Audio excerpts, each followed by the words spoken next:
तो आज हम लोग अपने न्यूज़पेपर एनालिसिस के दूसरे लेक्चर में हम लोग बात करेंगे इन्वायरमेंट के एक बहुत ही इम्पॉर्टेंट न्यूज़ पर, जो कि आपका इंडियन एक्सप्रेस में 30 दिसंबर को आया था। सो बेसिकली इस न्यूज़ में बात किया गया है ट्रांसलोकेशन ऑफ चीता फ्रॉम बोट्सवाना। तो ये एक बहुत ही यूनिक ट्रांसलोकेशन हम लोग कर रहे हैं चीता का, क्योंकि ये इंटर कॉन्टिनेंटल ट्रांसलोकेशन है। यानी हम लोग एक कॉन्टिनेंट से, एक महाद्वीप से दूसरे महाद्वीप पर हम लोग चीते को ला रहे हैं। सो ये एक बहुत ही यूनिक टाइप ऑफ ट्रांसलोकेशन है। अब इस न्यूज़ में हम लोग वन बाय वन पीडीएफ के थ्रू देखेंगे कि क्या बातें इसमें इंपॉर्टेंट कही गई हैं। सो अगर देखा जाए तो जो पहली बात है, जो बेसिकली मैं आपको आर्टिकल पूरा नहीं दिखा सकता, अदरवाइज कॉपीराइट का इशू आ जाएगा, नहीं तो मैं आपको आर्टिकल भी दिखाता। बट मैंने यहाँ पर पूरी कोशिश की है कि आर्टिकल में जो भी इंपॉर्टेंट पॉइंट्स हों उसे मैं आपको पीडीएफ के थ्रू यहाँ पर बता सकूँ, और मैं आपसे ये उम्मीद करूँगा कि आप इसे अपनी कॉपी पर नोट डाउन कर लेंगे, क्योंकि ये बहुत ही इंपॉर्टेंट टॉपिक्स होंगे इन्वायरमेंट के और ज्योग्राफी के। यहाँ पर सबसे पहले तो बात ये जाननी है हमें कि चीता, अगर आप चीते को देखेंगे तो चीते की जो प्रजाति है वो दो प्रकार से है। एक है एशियाटिक चीता और एक है आपकी अफ्रीकन चीता। अब अगर आप एशियाटिक चीता को देखेंगे तो ये आज के टाइम पे सिर्फ और सिर्फ ईरान में पाया जाता है, वो भी लेस देन 50 है। सो बेसिकली इंडियन गवर्नमेंट ने कोशिश की थी एशियाटिक चीता को ट्रांसलोकेट करने की, बट वहाँ की गवर्नमेंट ने इस पर सहमति नहीं जताई। तो हम लोग अफ्रीकन चीता की ओर गए, और अफ्रीकन चीता को हम लोग बेसिकली साउथ अफ्रीका से, यानी आपके सदर्न अफ्रीका मतलब नामीबिया, बोट्सवाना और साउथ अफ्रीका से लेकर आ रहे हैं। तो साउथ अफ्रीका सबसे पहले हम लोग नामीबिया से हम लोगों ने लिया था, फिर साउथ अफ्रीका से, और अब हम लोग बोट्सवाना से ले रहे हैं। दो ही प्रकार के चीते हैं भारत में। चीते पहले पाए जाते थे और वो थे एशियाटिक चीता। ये जो एशियाटिक चीता है ये हमारे यहाँ पहले तो था, बट 1947 के अराउंड ये हमारे यहाँ एक्सटिंक्ट हो गया था, और हम लोगों ने 1951 में इस बात को डिस्क्लोज भी कर दिया था कि अब भारत देश में एक भी एशियाटिक चीता नहीं है।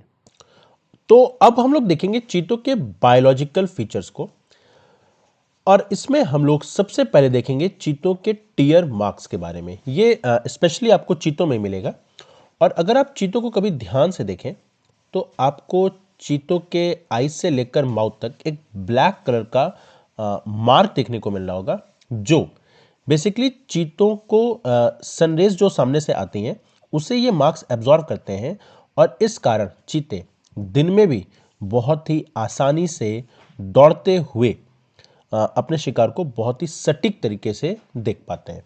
तो ये मार्क्स चीतों में बहुत इंपॉर्टेंट है, और आपके यूपीएससी एग्जाम में पूछा भी जा सकता है। अब जो दूसरी इंपॉर्टेंट बायोलॉजिकल फीचर है वो है इसके सेमी रिट्रैक्टेबल क्लॉज। आप इसे कह सकते हैं, यहाँ पर चीतों में टाइप ऑफ रनिंग स्पाइक्स होते हैं, और ये हमें शूज़ में भी देखने को मिलता है।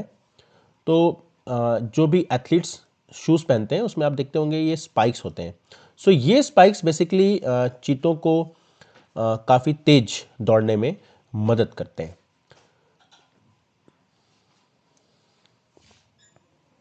ये दोनों ही इंपॉर्टेंट बायोलॉजिकल फीचर्स हैं जो आपको चीतों में ही देखने को मिलती है। अब आगे आइए, अब हम लोग बात करेंगे चीतों के जेनेटिकल बॉटलनेक के बारे में। बॉटलनेक का मतलब है यहाँ पर एक जेनेटिकल, अगर आप देखेंगे चीतों में, आपको बहुत ही लो जेनेटिक डाइवर्सिटी मिलती है, यानी अनुवांशिक विविधता बहुत कम है। अब अगर अनुवांशिक विविधता कम है तो ऐसे में अगर कोई भी टाइप ऑफ डिजीज आती है, ऐसे में कई चीतों के जो है नुकसान होने की संभावनाएं हो जाती हैं। तो क्योंकि सबकी जीन्स सेम है, तो अगर डिजीज होगी तो लगभग सभी को वो प्रभावित करेगी। इस कारण जो है चीते बहुत ही वल्नरेबल स्टेज में है। डिजीजेस को लेकर। इसका जो IUCN और इसका जो लीगल स्टेटस है आपको पता है, ये क्रिटिकली इंडेंजर्ड है। अफ्रीकन चीता जो है ये एशियाटिक क्रिटिकली इंडेंजर्ड है, जो मैंने आपको पहले बता दिया था, लेस देन 50 है, जो कि सिर्फ ईरान में पाया जाता है। अफ्रीकन देखेंगे तो ये वल्नरेबल है। और आयुष ये आपका जो है अगर वाइल्ड लाइफ प्रोटेक्शन एक्ट 1972 के तहत देखा जाए तो ये शेड्यूल 1 में आता है, और साइट्स के अपेंडिक्स 1 में ये आपको देखने को मिलता है। हालांकि ये चेंज होता रहता है और इन फ्यूचर ये चेंज भी हो सकता है। सो जब भी आप एग्ज़ाम दीजिएगा तो इसके लीगल स्टेटस और IUCN को ज़रूर चेक करके ही जो है एग्ज़ाम देने जाइएगा। अब आते हैं हम लोग आगे। सो ये तो हिस्टोरिकल टाइमलाइन है, और यहाँ पर हम लोग बात करेंगे कि हम लोगों को चीते के शिकार के बारे में कहाँ देखने को मिलता है।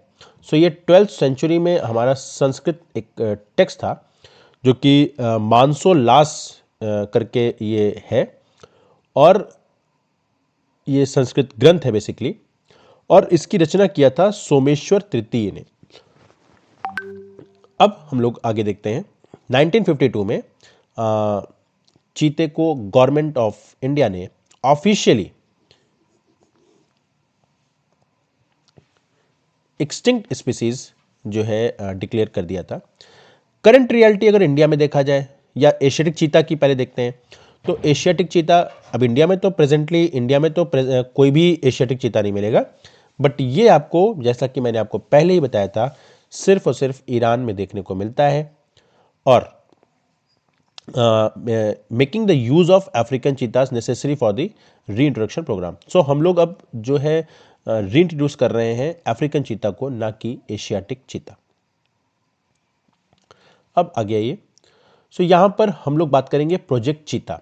हम लोगों को पता है, हम लोग प्रोजेक्ट टाइगर पढ़ते हैं, प्रोजेक्ट एलिफेंट पढ़ते हैं, बट ये जो प्रोजेक्ट चीता है ये अभी लॉन्च गया था सितंबर 2022 को। सो ये बात इंपॉर्टेंट है कि ये 2022 को प्रोजेक्ट चीता को हम लोगों ने लॉन्च किया था। इसका ऑब्जेक्टिव क्या है? To establish a free ranging self sustaining population in India, और ये एक प्रकार की अम्ब्रेला स्पीसीज होती है। अब आप अगर पूछेंगे कि ये अम्ब्रेला स्पीसीज क्या है, तो अगर हम लोग फूड चेन को देखें तो हमें पता है कि सबसे पहले जो प्रोड्यूसर होता है वो होता है ग्रास। ग्रास को जो है खाते हैं जो हर्बीवोर्स होते हैं, तो सपोज दैट इसे डियर खा रहा है, और डियर को खाते हैं चीता। अब अगर आप देखिए, मान लेते हैं एक एज्यूम करते हैं एक कंडीशन जिसमें हम लोग मान लेते हैं कि चीता एक्सटिंक्ट हो गया, और अगर चीता एक्सटिंक्ट हो गया यानी चीता अब नहीं है, तो ऐसे में डियर की पॉपुलेशन बढ़ जाएगी, और अगर डियर की पॉपुलेशन बढ़ी तो ये ओवरग्रेजिंग करेंगे, और अगर इन्होंने ओवरग्रेजिंग किया तो ग्रास खत्म होगी और सॉइल जो है वो लूज होगी, जिसके कारण डेजर्टिफिकेशन यानी मरुस्थलीकरण की समस्याएं उत्पन्न हो सकती हैं। सो हम लोग डेजर्टिफिकेशन को अगर हमें बचाना है तो हमें चीते, टाइगर, लॉयन जैसे कार्निवोर्स की जरूरत होती है। चीता जो है वो अम्ब्रेला स्पीसीज, तो ये कीस्टोन स्पीसीज भी है, और अम्ब्रेला स्पीसीज का मतलब होता है जब कोई स्पीसीज, जब कोई कीस्टोन स्पीसीज काफी लार्ज एरिया में एज अ कीस्टोन काम करे, यानी इस पूरे के पूरे इकोसिस्टम को बैलेंस करने में काफी लार्ज एरिया में हेल्प करे, तो हम उसे कहते हैं अम्ब्रेला स्पीसीज। तो चीता एक कीस्टोन भी है और एक अम्ब्रेला है, टाइगर भी अम्ब्रेला भी है और कीस्टोन है। तो ये बेसिकली अम्ब्रेला स्पीसीज का कॉन्सेप्ट यही बात हमें बताता है। अब आगे चलते हैं। अब देखिए, तो वही बात लिखा हुआ है कि these ecosystems are vital for carbon sequestration and water security but are often overlooked compare to dense forest. So basically वही बात है कि अगर ग्रास नहीं होगी तो ये ग्रासेस आप कह सकते हैं कार्बन सिक्वेस्ट्रेशन करती हैं, यानी कि कार्बन डाइऑक्साइड जो कि एक ग्रीन हाउस गैस है उसे एब्जॉर्व करती हैं। और डियर या और भी हर्बीवोर्स लाइक चीतल और आपके गोट, ये सब ग्रास को ज़्यादा कंज्यूम करेंगे, ओवर ग्रेजिंग करेंगे, और इसके कारण कार्बन डाइऑक्साइड का एब्जॉर्प्शन कम होगा। कार्बन डाइऑक्साइड का एब्जॉर्प्शन कम होगा तो कार्बन डाइऑक्साइड एटमॉस्फेयर में ग्रीन हाउस गैस की तरह काम करती है और हीट एब्जॉर्व करेगी, और ये हमें क्लाइमेट चेंज जैसी समस्याओं को दे सकती है। अब हम लोग आगे चलते हैं। वही बात है, यहाँ पर यही बात लिखी हुई है। अब हम लोग देखते हैं इम्प्लीमेंटिंग एजेंसीज की कौन सी है। जैसा कि हम लोगों को पता है, एक नेशनल टाइगर कंजर्वेशन अथॉरिटी आपकी वाइल्ड लाइफ प्रोटेक्शन एक्ट 1972 के तहत बनाई गई थी 2006 में। ये एक अथॉरिटी है जो काम करती है ministry of environment, forest and climate change के साथ, और इसी की स्टैट्यूटरी बॉडी है बेसिकली। और इसके चेयरमैन भी जो है वो जो है एनवायरमेंटल मिनिस्टर होते हैं, जो कि हमारे इस समय भूपेंद्र यादव जी हैं। तो ये जो NTCA है, यही इस समय नोडल एजेंसी है चीते की भी देखरेख के लिए। अब आगे आते हैं। अगर हम लोग इसके की साइट्स देखें तो ये हमें कूनो नेशनल पार्क में देखने को मिलता है। यहाँ पर हम लोगों ने सबसे पहले चीते को लाया था, और यहाँ पर इसलिए लाया था क्योंकि यहाँ पर हर्बीवोर्स जो है ज़्यादा है, लाइक चीतल एंड सांबर। ये एक तो डिजर्टिफिकेशन कर रहे हैं वहाँ पर, तो इनके पॉपुलेशन को बैलेंस करने के लिए और आपके बुंदेलखंड MP के क्षेत्र में डिजर्टिफिकेशन को कम करने के लिए हम लोगों ने सबसे पहले इसको कूनो नेशनल पार्क में लाया। दूसरा एक और भी वजह है हम लोग कूनो नेशनल पार्क में लाने की, ये थी क्योंकि जो अफ्रीकन रीजन है वहाँ से और यहाँ का क्लाइमेट कुछ हद तक जो है सेम है, इसलिए भी हम लोगों ने इसको कूनो नेशनल पार्क में लाया। अब ये यहाँ पर लाया गया, उसके बाद हम लोग प्रिपरेशन कर रहे हैं Gandhi Sagar wild life sanctuary में लाने की MP में, जो इसके बगल ही है लगभग, और इसको हम लोग यहाँ पर अब लेकर आएंगे चीते को। ये बेसिकली इंपॉर्टेंट लोकेशंस हैं। ज्योग्राफी के अगर पर्सपेक्टिव से देखा जाए तो ये हमारे लिए इंपॉर्टेंट हो जाता है। अब आगे आइए, तीसरा इंपॉर्टेंट एरिया है आपका वहीं MP में नौरादेही वाइल्ड लाइफ सेंचुरी। फिर आपका राजस्थान में साहगढ़ बल्ज, और यहाँ पर वही बात है, a potential site near the border characterized by desert and scrub land similar to African habitats। फिर ये बहुत इंपॉर्टेंट एरिया है गुजरात का, जो कि आपको कच्छ रीजन में देखने को मिलता है, और यहाँ पे भी सेम प्रॉब्लम है, हर्बीवोर्स की संख्या बढ़ गई है।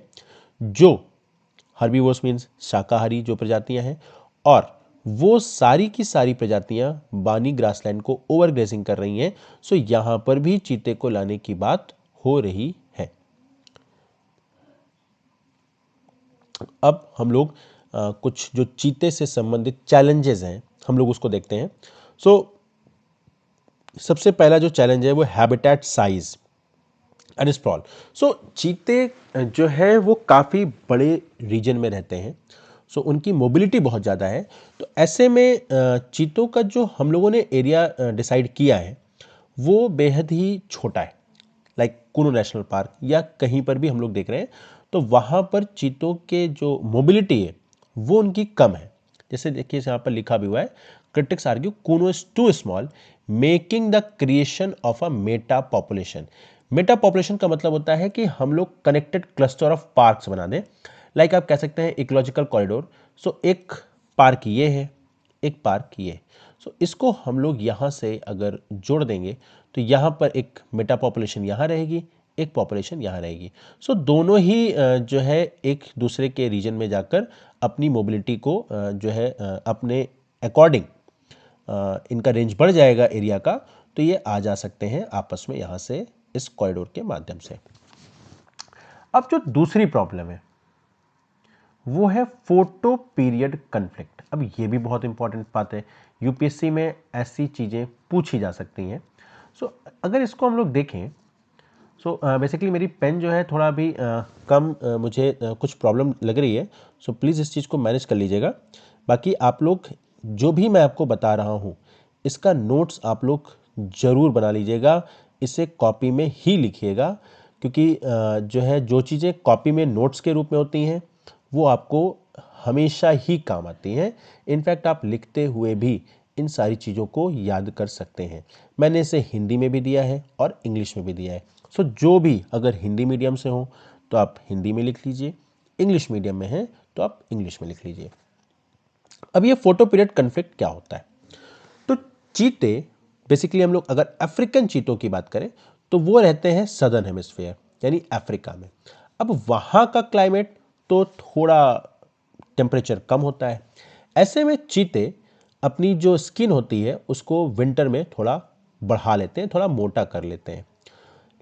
अब वो जो उनकी बायोलॉजिकल क्लॉक होती है उस समय टेम्परेचर कम होने पर जो उनकी स्किन की थिकनेस बढ़ जाती है, उसी टाइम पर भारत में भी जो चीते आए हैं अफ्रीका से, उनकी भी जो है स्किन की थिकनेस बढ़ जाती है। और हमें पता है हमारे यहाँ उस टाइम पर मॉनसून का सीज़न होता है।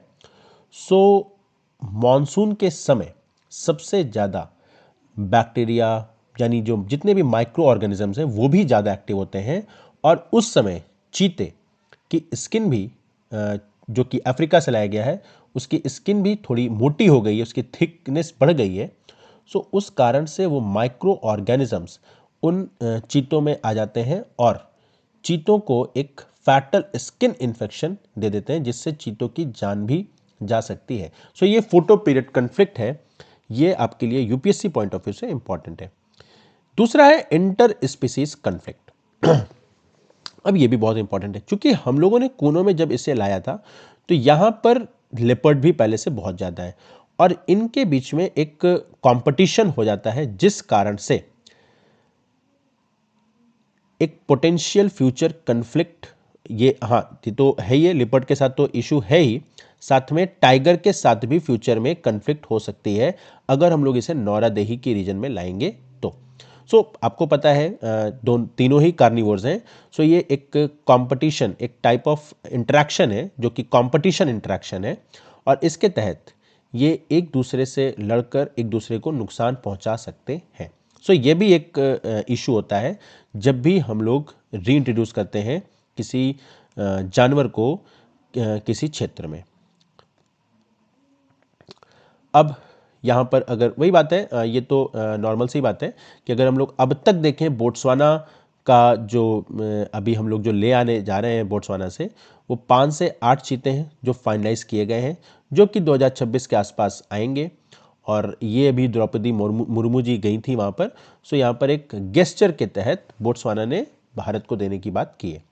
अगर हम पॉपुलेशन देखें तो 2025 लास्ट दिसंबर तक हमारे यहाँ अब F2 जनरेशन आ गई, यानी कि जो बेबी हुए थे चीतों से 2022 में जब आया था उससे भी अब हम लोग उनके भी बच्चे जो है नेक्स्ट जन आ रहे हैं।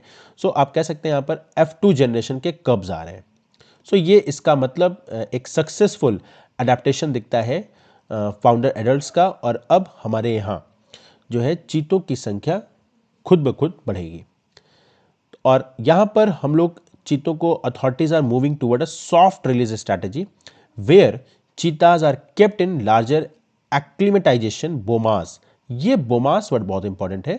बोमास का मतलब होता है हम लोग चीतों को वाइल्ड एरिया में छोड़ने के पहले, यानी उन्हें वहां पर इंट्रोड्यूस करने के पहले हम लोग कोशिश करते हैं कि उन्हें उसी टाइप के माहौल में, उसी टाइप के हैबिटेट में पहले किसी दूसरी जगह उन्हें एडजस्ट करें और फिर उसके बाद हम उन्हें उस क्षेत्र में लेके आए जहां के लिए हम उन्हें लेकर आए हैं। उसको हम लोग कहते हैं बोमास। ये टेक्निकल टर्म है, ये भी आपके लिए इंपॉर्टेंट हो सकता है। यहाँ पर आपका जो इन्वायरमेंट का इंपॉर्टेंट टॉपिक था वो मैंने डिस्कस कर दिया है। मैं आपसे उम्मीद करूंगा कि आप इसे अपनी कॉपी में लिख लेंगे। Thank you very much.